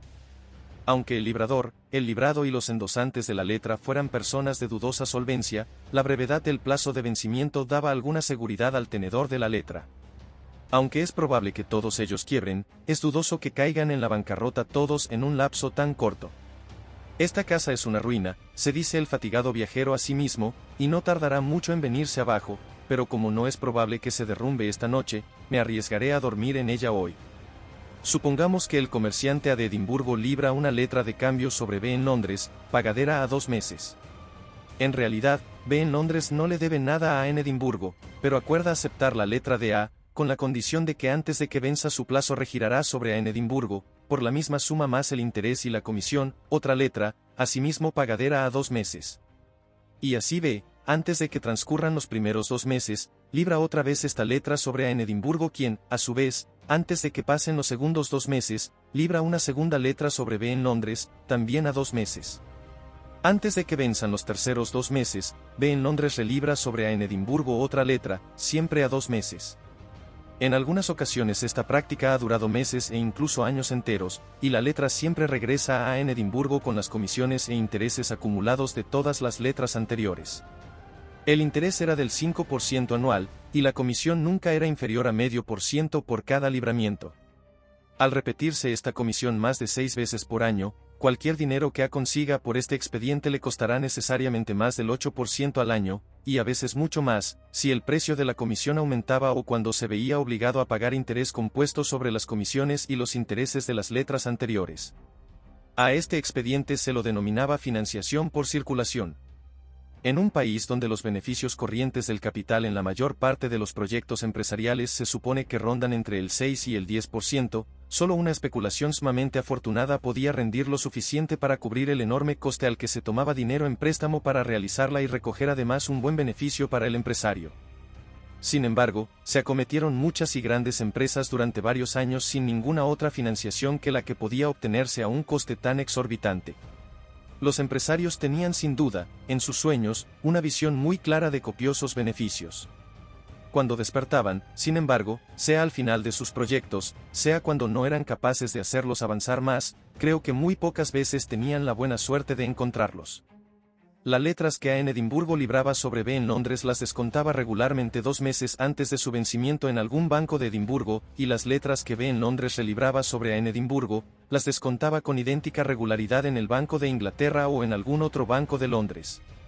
Todo lo que era adelantado a cambio de esas letras circulantes era adelantado en Edimburgo en billetes de los bancos escoceses y en Londres, cuando se descontaban en el Banco de Inglaterra, en billetes de ese banco. Aunque las letras sobre las que se adelantaban los billetes eran todas pagadas puntualmente según vencían, el valor que realmente había sido adelantado sobre la primera letra nunca regresaba a los bancos, porque antes de que venciera cada letra se libraba otra por un monto ligeramente superior a la letra que estaba a punto de ser pagada, y el descuento de esa otra letra era condición necesaria para el pago de la que estaba próxima a vencer. Este pago, entonces, era totalmente ficticio. El flujo que a través de estas letras de cambio giratorias había salido de las cajas fuertes de los bancos nunca era compensado por ningún flujo que verdaderamente entrase en ellas. Los billetes emitidos contra esas letras de peloteo alcanzaban en algunas ocasiones al fondo total necesario para poner en práctica extensos y grandiosos proyectos empresariales en la agricultura, el comercio o la industria, y no se limitaban a aquella fracción del mismo que de no haber habido billetes el empresario debía haber mantenido inactivo y en efectivo para responder a demandas ocasionales. Por lo tanto, el grueso de dichos billetes estaba por encima del valor del oro y la plata que habrían circulado en ausencia de papel moneda. Era por ello superior a lo que la circulación del país podía absorber y emplear con facilidad, y de ahí que retornase inmediatamente a los bancos para ser cambiado por oro y plata, que los bancos debían agenciarse de la mejor manera que pudiesen. Era un capital que esos empresarios habían obtenido astutamente de los bancos no solo sin su conocimiento ni deliberada aceptación sino quizás, durante algún tiempo, sin que tuvieran la más mínima sospecha de que realmente lo habían adelantado. Cuando dos personas que continuamente se giran y sobregiran recíprocamente descuentan sus letras en el mismo banco, el banquero descubrirá su estratagema de inmediato y verá claramente que no están negociando con su propio capital sino con el que él les está adelantando. Pero este descubrimiento no es tan sencillo cuando ellos descuentan sus letras a veces con un banquero y a veces con otro, y cuando las mismas dos personas no están de forma incesante peloteándose mutuamente sino que recorren un amplio círculo de empresarios, conscientes de su interés en asistirse recíprocamente en este método de obtener financiación, con lo que vuelven prácticamente imposible distinguir entre una letra de cambio real y una ficticia, entre una letra librada por un acreedor real. Sobre un deudor real y una letra en la que no hay propiamente un acreedor real sino un banco que la descuenta, y en la que no hay un deudor real sino el empresario que hace uso del dinero. Cuando un banquero llega a este descubrimiento, puede que lo haga demasiado tarde y compruebe que ya ha descontado las letras de esos empresarios en una suma tal que si interrumpe sus descuentos los arrastrará irremisiblemente a la quiebra y que, al arruinarlos, quizás se arruine él también. Por eso, y en aras de su propio interés y seguridad, puede concluir que en una situación tan peligrosa es necesario seguir adelante durante algún tiempo aunque procurando retirarse gradualmente e interponiendo por eso cada día dificultades mayores a los descuentos, con objeto de forzar paulatinamente a esos empresarios a recurrir a otros banqueros o a otros métodos para conseguir financiación, de forma de escapar él mismo del círculo lo más pronto que pueda. Las dificultades que por esa razón el Banco de Inglaterra, los principales banqueros de Londres y hasta los más prudentes bancos escoceses empezaron a poner a los descuentos después de un tiempo, y cuando todos ellos habían ido ya demasiado lejos, no solo alarmaron a esos empresarios sino que los enfurecieron en grado sumo. Llamaron a sus problemas, cuya causa inmediata indudablemente fue esa prudente y necesaria cautela de los bancos, los problemas del país, y dijeron que esos problemas del país se debían exclusivamente a la ignorancia, pusilanimidad y mala gestión de los bancos, que se resistían a ayudar con la suficiente generosidad a los inspirados proyectos de quienes se afanaban para embellecer, mejorar y enriquecer al país. Parecían pensar que el deber de esos bancos era prestarles todo lo que pedían y por el tiempo en que lo pedían. Pero los bancos, al rehusar así seguir prestando a quienes en realidad ya habían prestado demasiado, escogieron el único método que tenían a mano para salvar su propio crédito o el crédito público del país. En el medio del clamor y la angustia fue establecido un nuevo banco en Escocia, con el objetivo expreso de aliviar la penuria del país. El propósito era noble pero la ejecución fue imprudente, y la naturaleza y causas de los problemas que pretendía resolver no fueron quizás bien comprendidas. Este banco fue más abierto que ningún otro, tanto en la concesión de cuentas de caja como en el descuento de letras de cambio. Con respecto a estas últimas, casi parece no haber hecho distinción alguna entre letras reales y de peloteo, y las descontó a todas por igual. Era principio declarado de este banco el adelantar, si había una seguridad razonable, todo el capital a ser invertido en empresas cuyos rendimientos son los más lentos y lejanos, como ocurre con los de la tierra.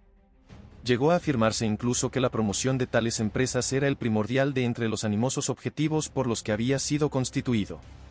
Merced sin duda a su generosidad en la concesión de cuentas de caja y en el descuento de letras de cambio, emitió una caudalosa cantidad de sus billetes.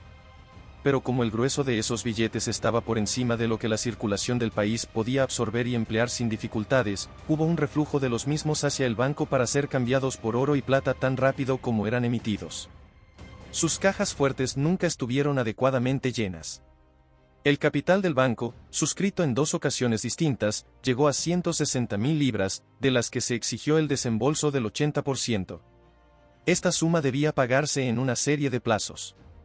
Una gran parte de sus propietarios, cuando pagaron el primer plazo, abrieron una cuenta de caja en el banco, y los directivos, al creerse en la obligación de tratar a los propietarios con la misma generosidad con que trataban a todas las demás personas, autorizaron a muchos de ellos a pedir prestado de sus cuentas de caja lo que pagaron en los plazos siguientes. Por lo tanto, tales pagos solo ponían en una caja lo que un momento antes había sido sacado de otra. Aunque las cajas de este banco hubiesen estado repletas, su emisión excesiva las habría vaciado más rápido de lo que habrían podido rellenarlas recurriendo a expedientes no tan ruinosos como el de girar sobre Londres y cuando la letra vencía la pagaban, con interés y comisiones, librando otra letra sobre la misma plaza. Al estar sus cajas tan poco llenas, se dice que fueron arrastrados hacia esa estrategia muy pocos meses después de empezar sus operaciones. Los patrimonios de los propietarios de este banco ascendían a varios millones, y al suscribir el contrato fundacional del banco se comprometían realmente a responder a todas sus obligaciones. Debido al enorme crédito que tan cuantioso respaldo le confería, pudo, a pesar de su exageradamente generosa administración, proseguir con el negocio durante más de 2 años. Cuando se vio obligado a interrumpir sus operaciones, tenía en circulación billetes por unas 200.000 libras. Para sostener la circulación de estos billetes, que refluían sin cesar tan pronto eran emitidos, recurrió continuamente al giro de letras de cambio sobre Londres, en número y valor siempre crecientes, y que cuando dejó de funcionar ascendían a más de 600.000 libras. Así, en poco más de 2 años, el banco adelantó a diferentes personas más de 800.000 libras al 5%. Sobre las 200.000 libras emitidas en billetes, este 5% quizás podría ser considerado como ganancia neta, sin deducción alguna salvo los gastos de administración. Pero por las más de 600.000 libras por las que libraba permanentemente letras de cambio sobre Londres debía pagar en interés y comisiones más del 8%, y consecuentemente perdía más del 3% en más de las 3/4 partes de su negocio. Las operaciones de este banco parecen haber producido efectos opuestos a los perseguidos por las personas que lo proyectaron y dirigieron. Pretendieron apoyar las valientes empresas, pues por tales las tenían, que había entonces en diversos lugares del país, y al mismo tiempo, al atraer todo el negocio bancario, suplantar a los demás bancos escoceses, en especial los establecidos en Edimburgo, cuya reticencia en descontar letras había levantado algunas protestas. Es indudable que el banco proporcionó un alivio temporal a esos empresarios y les permitió continuar con sus negocios por 2 años más de lo que hubiesen podido en otra circunstancia. Pero lo que hizo fue dejar que se endeudaran todavía más, y así cuando llegó la ruina, se desató con más violencia sobre ellos y sobre sus acreedores. En consecuencia, las operaciones de este banco, en lugar de aliviar, en última instancia realmente agravaron los problemas que esos empresarios se habían creado a sí mismos y a su país. Habría sido mucho mejor para ellos, sus acreedores y su país si la mayoría de ellos se hubiesen visto obligados a cerrar sus negocios 2 años antes. Sin embargo, el desahogo temporal que este banco proporcionó a esos empresarios probó ser un alivio real y permanente para los demás bancos escoceses. Todos los que operaban con letras de peloteo, que los demás bancos se mostraban tan reacios a descontar, acudieron al nuevo banco, donde fueron recibidos con los brazos abiertos. Así, esos otros bancos consiguieron escapar muy sencillamente de ese círculo fatal, del que no habrían podido desembarazarse sin incurrir en abultadas pérdidas y acaso también en algún grado de descrédito. A largo plazo, entonces, las operaciones de este banco incrementaron los problemas reales del país que pretendían resolver, y aliviaron de una gran dificultad a los competidores que pretendían desplazar. Cuando el banco abrió sus puertas, algunos creyeron que por más rápido que se vaciaran sus cajas, siempre podría rellenarlas con dinero obtenido sobre los títulos de aquellos a quienes adelantaba sus billetes. La experiencia pronto los convenció de que este método era demasiado lento para satisfacer sus propósitos, y que las arcas mal llenadas inicialmente y que se vaciaban a tanta velocidad solo podían ser repuestas mediante el ruinoso expediente de girar letras sobre Londres y cuando vencían pagarlas con nuevas letras sobre la misma plaza, con comisiones e intereses acumulados. Aunque pudieron de esta forma obtener dinero tan rápidamente como lo demandaban, cada operación no les supuso beneficio alguno sino una pérdida, de forma que a largo plazo siempre se habrían arruinado como empresa mercantil, aunque no tan pronto gracias al costoso truco de las letras de peloteo. No podían conseguir nada con el interés de los billetes, al estar por encima de lo que la circulación del país podía sin dificultad absorber y emplear, había un reflujo de los mismos hacia el banco para ser cambiados por oro y plata en el momento en que eran emitidos. Para reembolsar sus billetes el banco debía endeudarse permanentemente. todo el coste de este endeudamiento, del empleo de agentes que buscaban personas con dinero para prestar, la negociación con estas personas, la redacción de los títulos o contratos correspondientes, debía recaer sobre el banco y constituir una pérdida neta en su balance. El plan de rellenar sus cajas de esta manera puede ser comparado con el de un hombre de cuyo estanque fluye sin cesar un chorro hacia el exterior, pero al que no entra chorro alguno, y que se propone mantener el nivel del estanque rellenándolo mediante el empleo de un cierto número de personas que fuesen y volviesen sin cesar con cubos a un pozo situado a algunas millas de distancia. Pero aunque la estrategia hubiese probado ser no solo factible sino también rentable para el banco como empresa, el país no hubiese derivado de ella beneficio alguno sino al contrario, una pérdida considerable. La operación no podía aumentar ni en lo más mínimo la cantidad de dinero a prestar, solo podía lograr convertir a ese banco en una suerte de oficina general de préstamos para todo el país. Los que necesitasen un préstamo hubiesen debido solicitarlo a este banco en vez de a las personas particulares que habían prestado su dinero al banco. Pero un banco que presta dinero quizás a 500 personas diferentes, en su mayoría casi desconocidas para sus directivos, no es probable que sea más prudente en la elección de sus deudores que una persona privada que presta su dinero a unas pocas personas que conoce y en cuya conducta sobria y frugal tiene razones para confiar. Los deudores de ese banco, cuya conducta he intentado describir, probablemente eran en su mayoría quiméricos proyectistas, que giraban y sobregiraban letras de cambio, e iban a emplear el dinero en empresas extravagantes que, a pesar de toda la ayuda que recibiesen, probablemente no llevarían jamás a buen término y que, si acaso eran completadas, jamás cubrirían lo que realmente habrían costado, jamás generarían un fondo capaz de mantener una cantidad de trabajo igual a la que se había invertido en ellas.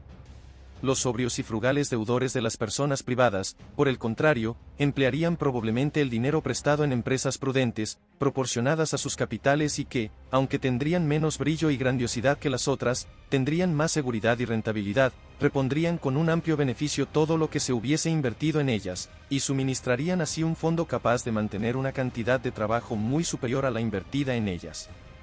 El éxito de la mencionada estrategia, por lo tanto, sin incrementar en lo más mínimo el capital del país, solo habría transferido la mayor parte del mismo desde empresas prudentes y rentables a empresas imprudentes y no rentables. La opinión del famoso señor Laver era que la economía escocesa languidecía por falta de dinero. Propuso remediar esta deficiencia mediante un banco especial, que emitiese billetes por un monto equivalente al valor de toda la tierra del país.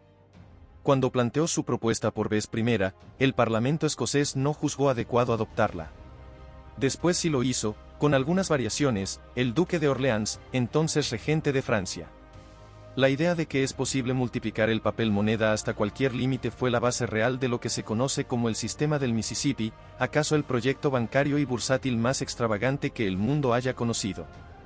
Las diversas operaciones del proyecto son explicadas de forma tan cabal, nítida y prolija por el señor Duverny en su examen de las reflexiones políticas sobre el comercio y las finanzas del señor Dutat, que no daré aquí detalles sobre ellas. Sus principios fundamentales son explicados por el propio señor Laver en su discurso sobre el dinero y el comercio, que publicó en Escocia cuando presentó por primera vez su proyecto. Las espléndidas aunque visionarias ideas expuestas en esta y otras obras sobre los mismos principios todavía impresionan a mucha gente, y acaso en parte hayan contribuido al exceso de actividades bancarias que ha sido recientemente tan criticado en Escocia y otros lugares. El Banco de Inglaterra es el mayor banco emisor de billetes de Europa. Fue constituido por una ley del Parlamento, mediante carta de privilegio concedida con el Gran Sello, con fecha 27 de julio de 1694. Adelantó entonces al gobierno la suma de 1.200.000 libras por una anualidad de 100.000 libras, o 96.000 libras anuales de intereses al 8%, y 4.000 anuales en concepto de gastos de administración. Hay razones para pensar que el crédito del nuevo gobierno, establecido por la Revolución, era muy pobre, puesto que se vio obligado a pedir prestado a un tipo de interés tan elevado. En 1697 se permitió al banco ampliar su capital mediante una aportación de 1.001.171 libras 10 chelines.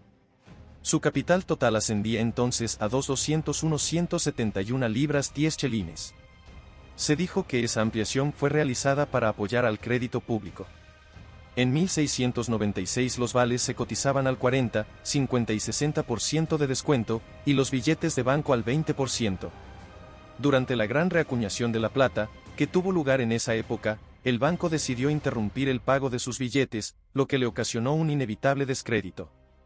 Por la ley C7 del séptimo año del reinado de Ana, el banco adelantó y pagó al tesoro la suma de 400.000 libras, con lo que llevaba adelantadas unos 600.000 libras por su anualidad original de 96.000 libras de intereses y 4.000 de gastos. En 1708, por lo tanto, el crédito del gobierno era tan bueno como el de los particulares, puesto que podía endeudarse al 6%, la tasa legal común y de mercado en esos tiempos. Por la misma ley el banco canceló letras del tesoro por unos 775.027 libras 17 chelines 10 y medio peniques al 6% de interés, y fue al mismo tiempo autorizado a tomar suscripciones para doblar su capital. Así, en 1708 el capital del banco era de 402.343 libras, y había adelantado al gobierno 3.375.027 libras 17 chelines 10 y medio peniques.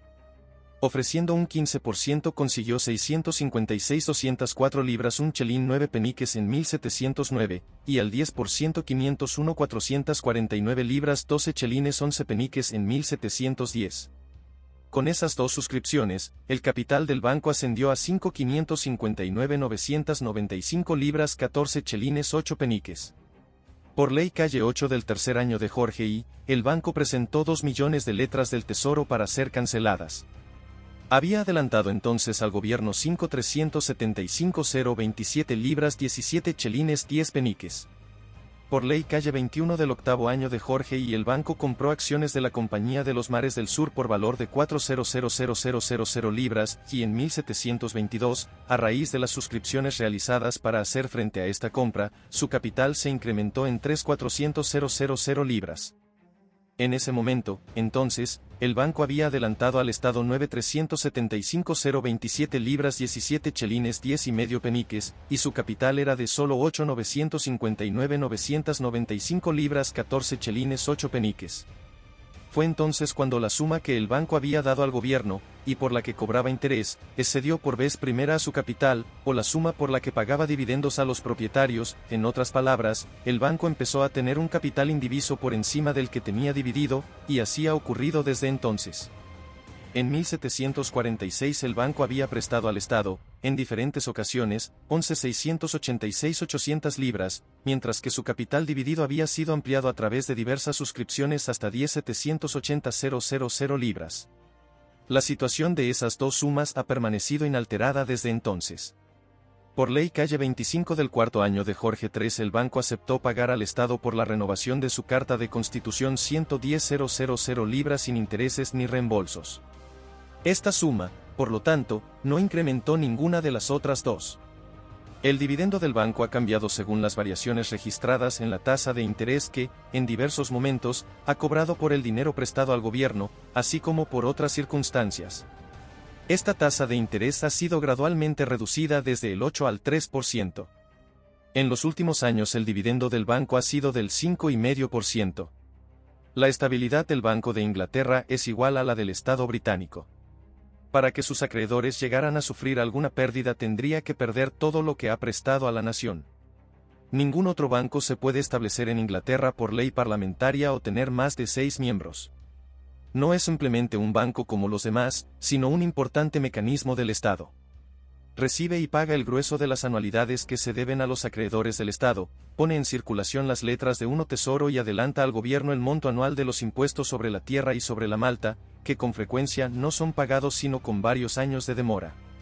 En estas diferentes actuaciones, su deber para con el Estado le ha obligado a abarrotar la circulación con billetes. También descuenta letras de comerciantes, y en diversas oportunidades ha defendido el crédito de las principales casas no solo de Inglaterra sino de Hamburgo y Holanda.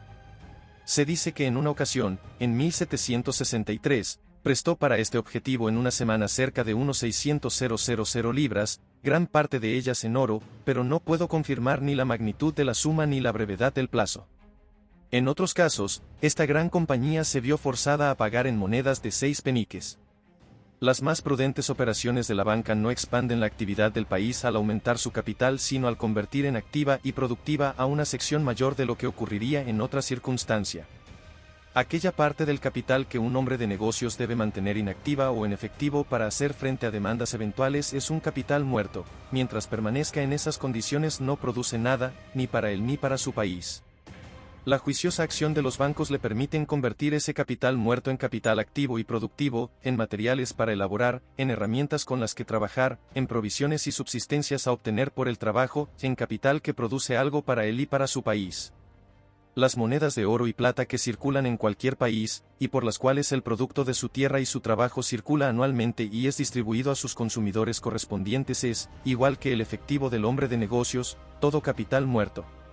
Es una fracción muy valiosa del capital del país, pero que no le produce nada. La prudente actividad bancaria, al sustituir por papel una gran parte del oro y la plata, permite al país convertir una amplia sección de su capital muerto en capital activo y productivo, en capital que produce algo para el país. El dinero de oro y plata que circula en cualquier país puede muy bien compararse con una carretera, que aunque permite la circulación y el transporte hacia el mercado de todos los pastos y cereales del país, no produce nada de ninguno de ellos.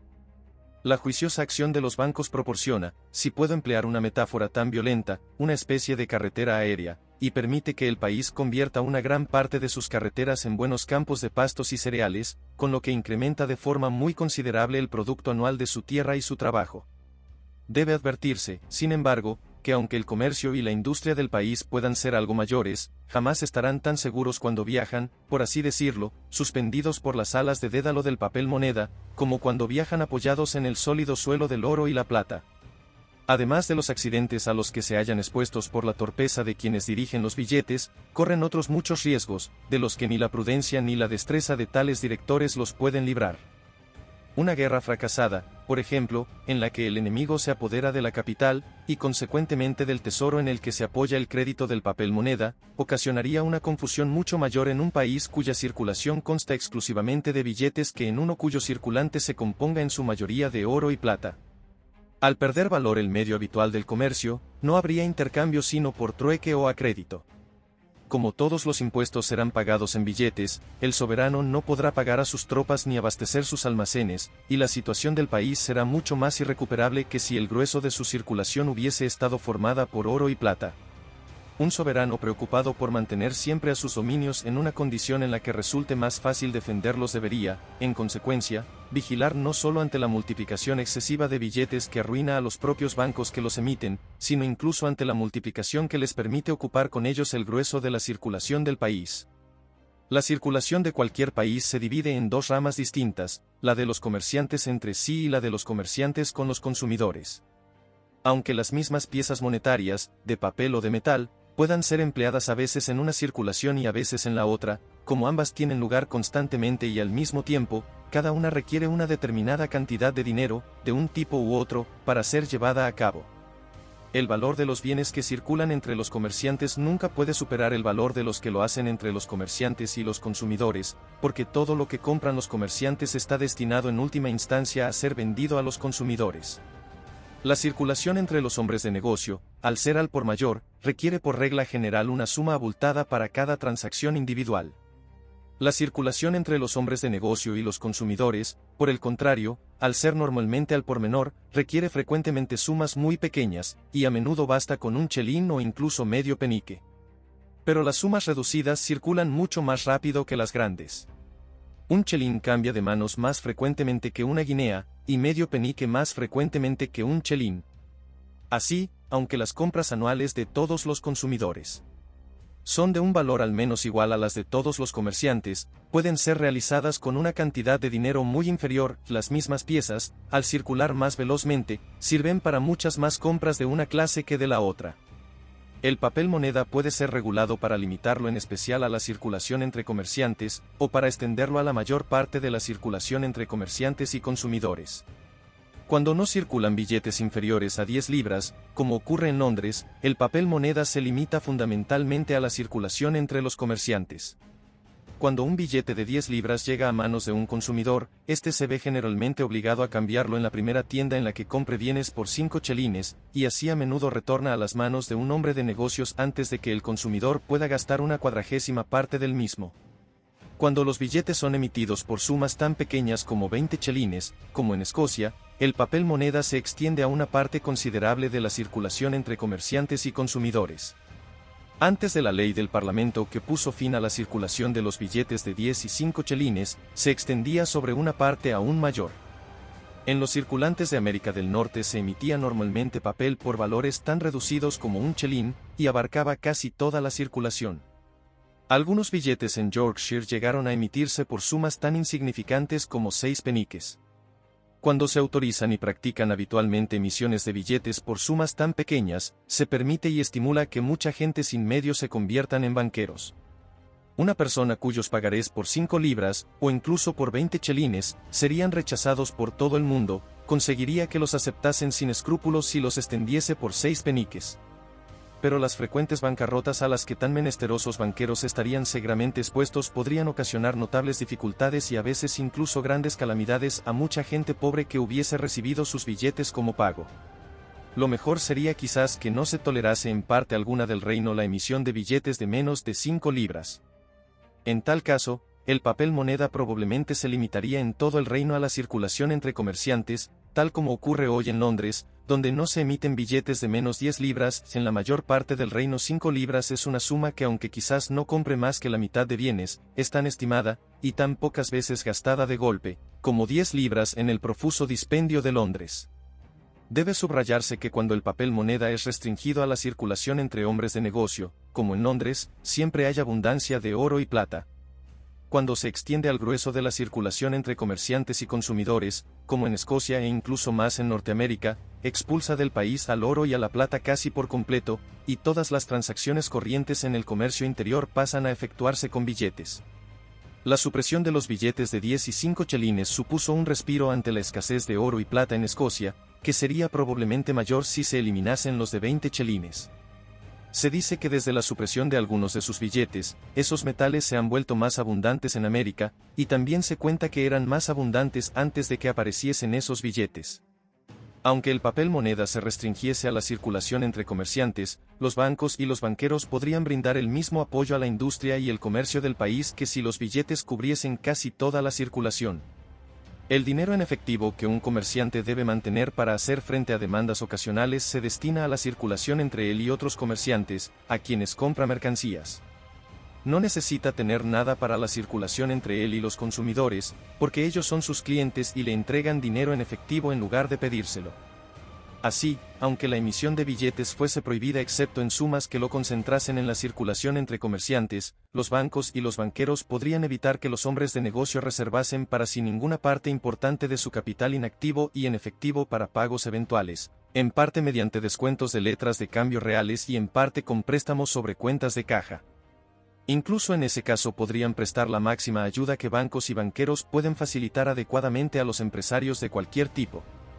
Se podría argumentar que el impedir a personas privadas que acepten billetes de un banquero, por cualquier suma grande o pequeña, cuando ellas están dispuestas a hacerlo, o el impedir a un banquero que emita esos billetes cuando todos sus vecinos están dispuestos a aceptarlos, es una violación manifiesta de esa libertad natural que la ley debe apoyar, no infringir.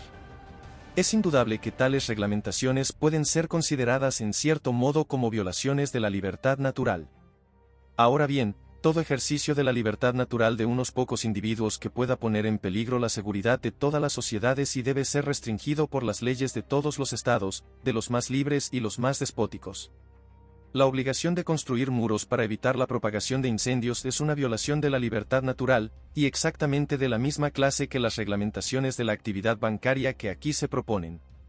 Un papel moneda consistente en billetes de banco emitidos por personas de indiscutible solvencia, pagaderos incondicionalmente a la vista y que se paguen de hecho en el instante de ser presentados, es en todos los aspectos de igual valor que la moneda de oro y plata, puesto que a cambio de ellos se puede conseguir en cualquier momento oro y plata.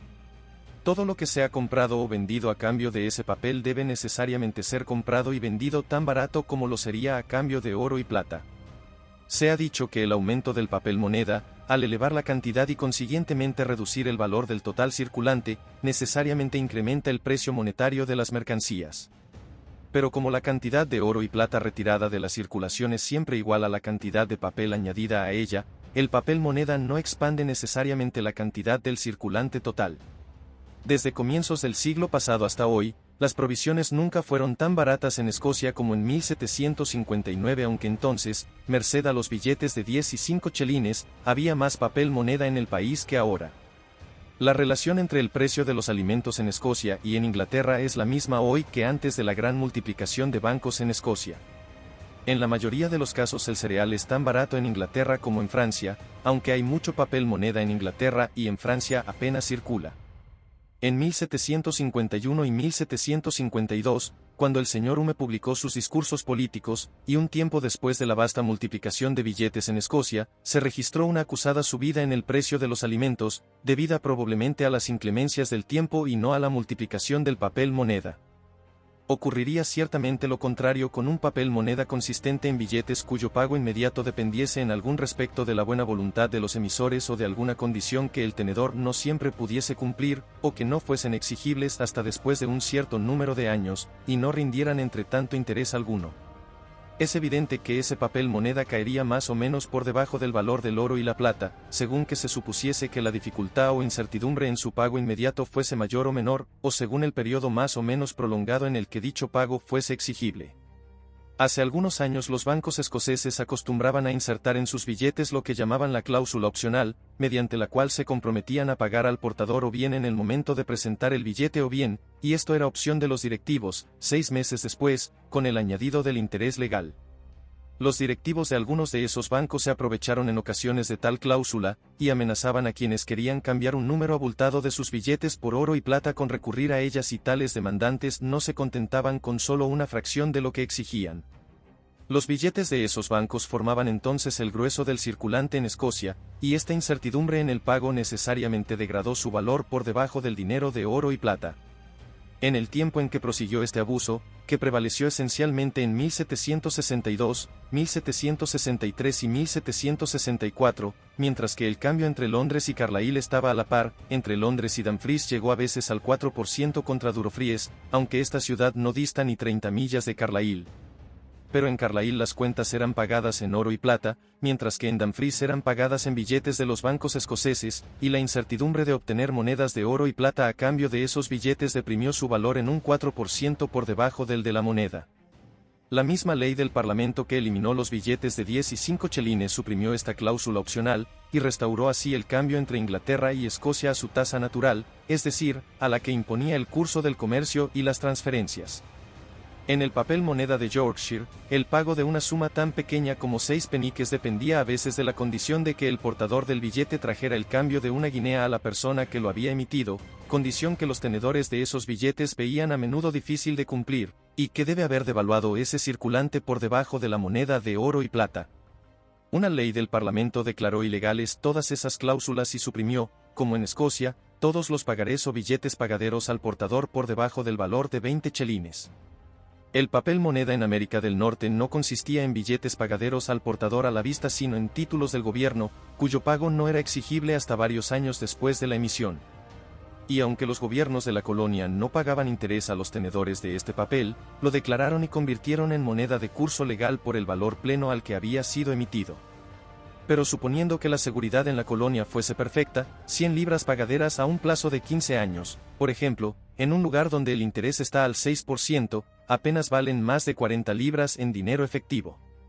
Así, obligar a un acreedor a aceptar eso como reembolso pleno de una deuda de 100 libras prestadas en efectivo constituía un acto de tan violenta injusticia como el que quizás jamás haya sido cometido por ningún otro país que pretendiese ser libre. Tiene las características evidentes de haber sido originalmente lo que el honesto y sincero Dr. Douglas nos asegura que fue, una estratagema de deudores fraudulentos para estafar a sus acreedores. Es verdad que el gobierno de Pensilvania pretendió, al emitir papel moneda por vez primera en 1722, hacer a ese papel de igual valor que el oro y la plata, estableciendo penas sobre todos aquellos que establecieran alguna diferencia en el precio de sus bienes al venderlos a cambio de papel del gobierno y a cambio de oro y plata, una regulación igualmente tiránica pero mucho menos eficaz que la que se proponía defender. El derecho positivo puede hacer que un chelín sea medio legal de pago de una guinea, porque puede hacer que los tribunales de justicia estimen liberado al deudor que haya pagado un chelín. Pero ninguna ley positiva puede obligar a una persona que vende bienes, y que tiene libertad de vender o no, a aceptar en su precio un chelín como equivalente a una guinea. A pesar de las reglamentaciones de este tipo, en el curso de los intercambios con Gran Bretaña se vio que 100 libras esterlinas eran ocasionalmente consideradas equivalentes en algunas de las colonias a 130 libras y en otras a una suma tan abultada como 1100 libras. Estas diferencias en el valor surgían de la diferencia en la cantidad del papel emitido en las diversas colonias, y en el periodo y seguridad del plazo de su pago y redención finales. Por lo tanto, ninguna ley fue tan justa como la del Parlamento, tan criticada sin razón en las colonias, que declaró que en adelante no se podría emitir allí papel moneda que fuese medio legal de pago. Pensilvania fue siempre más moderada en sus emisiones de papel moneda que ninguna otra de nuestras colonias. Por eso se dice que el valor de sus billetes nunca se hundió por debajo del valor del oro y la plata existentes antes de la primera emisión de su papel moneda. Antes de esa emisión, la colonia había aumentado la denominación de su moneda y, mediante una ley de la Asamblea, ordenó que 5 chelines esterlinos valiesen en la colonia 6 y 3 peniques, y después 6 y 8 peniques. Una libra en dinero de la colonia, entonces, incluso cuando ese dinero era de oro y plata, estaba más del 30% por debajo del valor de una libra esterlina, y bajó mucho más cuando el dinero fue convertido en papel. El objetivo de la elevación de la denominación fue impedir la exportación de oro y plata, al hacer que cantidades iguales de esos metales valiesen más en la colonia que en la metrópoli. Pudieron comprobar, sin embargo, que el precio de todos los bienes que procedían de la metrópoli subió exactamente en la misma proporción en la que subió la denominación de su moneda, con lo que su oro y plata se exportaron al mismo ritmo de siempre. Al ser el papel moneda de cada colonia aceptado como pago de los impuestos provinciales, por el pleno valor al que había sido emitido, necesariamente derivó de este uso un valor adicional, por encima del que habría tenido según el plazo real o supuesto de su cobro y redención final. Este valor adicional era mayor o menor según que la cantidad de papel emitido hubiese estado más o menos por encima de lo que podría haberse empleado en el pago de los impuestos de la colonia que lo emitía. En todas las colonias era mucho mayor a lo que podría haberse utilizado de esa forma. Un soberano que dispusiese que una cierta proporción de sus impuestos debe ser pagada en papel moneda de un cierto tipo puede otorgar con ello un cierto valor a ese papel, incluso aunque el plazo de su pago y redención final dependa por completo de la voluntad del propio soberano. Si el banco que emite ese papel cuida que su cantidad siempre esté por debajo de lo que podría emplearse fácilmente de esa manera, la demanda del mismo sería tal que podría pagarse una prima por el mismo, o ser vendido en el mercado por algo más que la cantidad de oro y plata en lugar de la cual fue emitido. Algunos explican por esta razón lo que dio en llamarse el agio del Banco de Ámsterdam, o la superioridad del dinero bancario sobre el dinero corriente, aunque los billetes del banco no puedan ser cobrados a voluntad de los tenedores. El grueso de las letras de cambio extranjeras deben ser pagadas en dinero bancario, es decir, mediante una transferencia en las cuentas del banco, y dicen que los directivos del banco son lo suficientemente prudentes como para mantener la cantidad total de papel moneda siempre por debajo de la demanda derivada de este uso. Por ello, afirman, el dinero bancario se cotiza con prima, o tiene un agio del 4 o 5% sobre la misma suma nominal en la moneda de oro y plata del país. Veremos más tarde, sin embargo, que lo que se cuenta del Banco de Ámsterdam es en buena medida una quimera. Un papel moneda cuyo valor caiga por debajo del de la moneda de oro y plata no hunde por ello el valor de esos metales, ni ocasiona que una cantidad igual de los mismos se intercambie por una cantidad menor de bienes de cualquier otra clase. La proporción entre el valor del oro y la plata y el de los bienes de otro tipo no depende en ningún caso de la naturaleza o cantidad de un papel moneda concreto que pueda circular en un momento determinado, sino de la riqueza o pobreza de las minas que en ese momento abastezcan con esos metales al gran mercado del mundo comercial. Depende de la proporción entre la cantidad de trabajo necesaria para llevar una cierta cantidad de oro y plata al mercado y la necesaria para llevar allí una cierta cantidad de otros bienes. Si se impide a los banqueros el emitir billetes o pagarés al portador inferiores a una denominación determinada, y si están sujetos a la obligación del pago inmediato e incondicional de esos billetes en el momento en que les sean presentados, sus actividades pueden ser dejadas en todos los demás aspectos en completa libertad, con total seguridad para el público. La reciente multiplicación de compañías bancarias en las dos partes del Reino Unido, un acontecimiento que ha alarmado a mucha gente, aumenta la seguridad de la nación en lugar de disminuirla.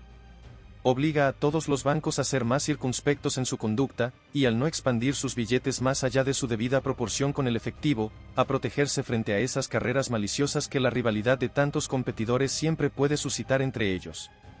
Limita la circulación de cada banco a un círculo más estrecho y constriñe sus billetes a un número menor. Al dividir la circulación total entre más partes, la quiebra de una empresa, un accidente que inevitablemente ocurre en algunas ocasiones, resulta menos grave para el público. Esta libre competencia fuerza también a los banqueros a ser más generosos con sus clientes, porque de otro modo se los arrebatarán sus rivales.